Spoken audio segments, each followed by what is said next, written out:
Hey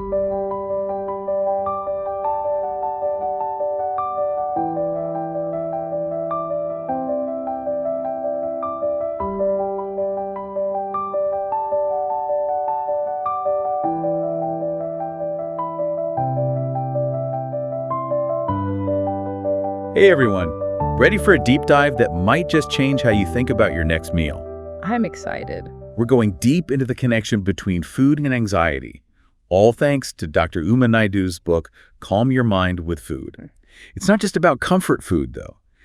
Like how what you eat can actually impact your brain. It's a pretty powerful link that most people don't even realize. Exactly, and Dr. Naidoo really drives that point home right from the start. Yeah, she opens the book with a statistic from the American Psychiatric Association. Oh, right. About the state of mental health in the U.S. It's kind of a wake-up call. They actually declared it a public health emergency. That's intense. But where does food come into all of this? It's all connected, but to see how, we need to understand the difference between fear and anxiety. Okay, I'm all ears. So imagine like a car speeding towards you. Your heart races, you get that adrenaline rush. That's fear. Right, your body's fight or flight response. Exactly. It's that immediate reaction to danger. But anxiety. That's different. Anxiety is more like this persistent dread, even when there's no immediate threat. Oh, I see. That feeling of unease, like something bad is going to happen. It's always there. And what Dr. Naidoo is saying is that this kind of anxiety, it keeps our stress response switched on all the time. Right. Even when we're just trying to relax. So our bodies are basically stuck in overdrive. Pretty much. And that takes a huge toll. Sleep, digestion, our immune system, it all gets messed up. Makes sense that it would affect everything. It even makes us more prone to inflammation, which is a big factor when it comes to anxiety. So how does food fit into this whole picture? I mean, we all know stress can make us crave junk food, but... It goes way deeper than that. Oh. It's all about the gut-brain connection. Okay, I've heard about that, but I'm not really clear on how it all works. Think of it like this. You know the gut microbiome. Those trillions of bacteria in our gut. Yep, that's it. Dr. Naidoo calls us superorganisms. We're not just human cells, we're this whole ecosystem of bacteria. That is mind-blowing. Right. And it's not just that they're there, they're actually talking to our brains. Talking, like how? Through chemicals. The gut microbiome is constantly producing stuff that interacts with our nervous system. Wow. And get this, a lot of our neurotransmitters, those brain chemicals that control mood, sleep, even focus, a lot of them are actually produced in the gut. Wait, so my gut bacteria are making the same chemicals that affect my happiness and, like, how anxious I feel? That's exactly it. No way. And here's the kicker. What we eat directly impacts the types of bacteria that live in our gut. So eating a bunch of junk food is basically feeding the bacteria that make me more anxious. Well, it's not quite that black and white, but a diet that's lacking nutrients and fiber, it can definitely throw your gut microbiome off balance. And that's bad news. Yeah, because that imbalance can lead to a whole bunch of problems. Anxiety is a big one. This is all starting to make sense now. It's really about taking care of your gut. You got to make sure the right bacteria are thriving. I like that. So we need to feed the good bacteria and keep those anxiety-inducing ones in check. That's a great way to put it. It reminds me of a case study from the book. This woman, Eileen, whose anxiety may have been linked to her developing cancer. Right. Eileen's story is powerful because it really shows how connected our mental and physical health really are. Definitely. Dr. Naidoo explains that chronic stress, especially the kind that comes with anxiety, it can actually weaken our immune system. So it's like the stress is making us more vulnerable to getting sick. That's it. And remember, when we're stressed, our bodies are pumping out cortisol. That's stress hormone. Yep. And over time, that can trigger inflammation throughout the body. So it's a domino effect. Anxiety leads to stress, stress weakens the immune system, and then we're more susceptible to inflammation. And here's the thing, that inflammation can then make the anxiety even worse. It's a vicious cycle. It is. Yeah. And to make matters worse, that chronic inflammation, it can mess with how well our neurotransmitters work. So it's affecting our mood and making the anxiety even stronger. Exactly. It's all connected. Wow. This is a lot to take in, but it's also kind of hopeful, Like, if we can change our diet, maybe we can actually break free from this cycle. You got it. And that's what we're going to explore in the next part of our deep dive. Can't wait. We'll be back to break down exactly what to eat to calm your mind and fight back against anxiety. It's going to be good. See you then. All right, so we know chronic stress and all that inflammation can really mess with our mental health. It's pretty intense stuff. It is, but the good news is we can actually fight back with food. Okay, now that's what I wanted to hear. What kind of foods are we talking about here? Spill the beans. Let's start with the basics, the macronutrients. You know, those fats, carbs, and protein we always hear about. Yeah, but it seems like everyone's got a different opinion about what's good and what's bad. Well, Dr. Naidoo's point is it's not about cutting out entire food groups. Well, that's good to hear. It's more about making sure you're picking the right kinds of each one, the kind that actually support your mental health. Okay, makes sense. Yeah. So let's break it down. What about fats? I mean, I know we're over the whole fat-free thing, but I still get confused about which ones are actually good for us. Especially when it comes to anxiety, right? Exactly. So think of healthy fats like the WD-40 of your body. WD-40. They keep things running smoothly.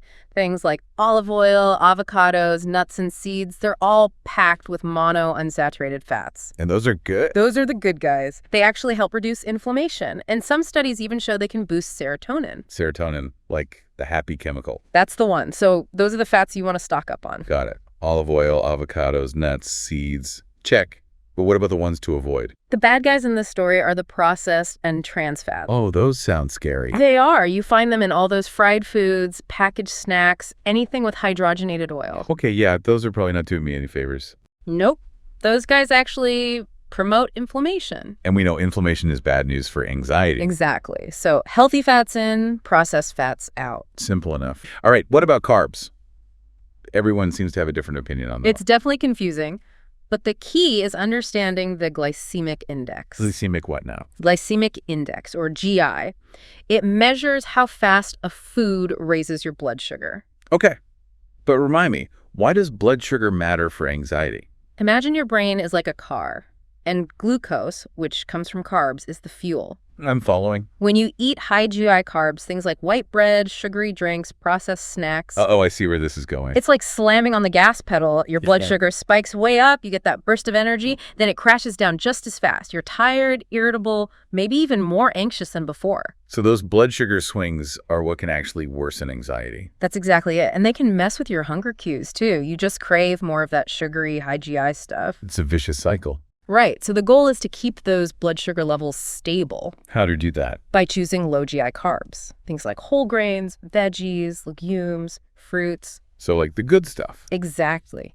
Those release glucose slowly, giving you steady energy, no crazy spikes or crashes. It's like choosing the scenic route instead of the roller coaster. And speaking of things that mess with blood sugar, Dr. Naidoo had something to say about artificial sweeteners, too. Oh, yeah, those are tricky. People think they're a healthy swap for sugar, but they're not. Not really. They can mess with your gut microbiome.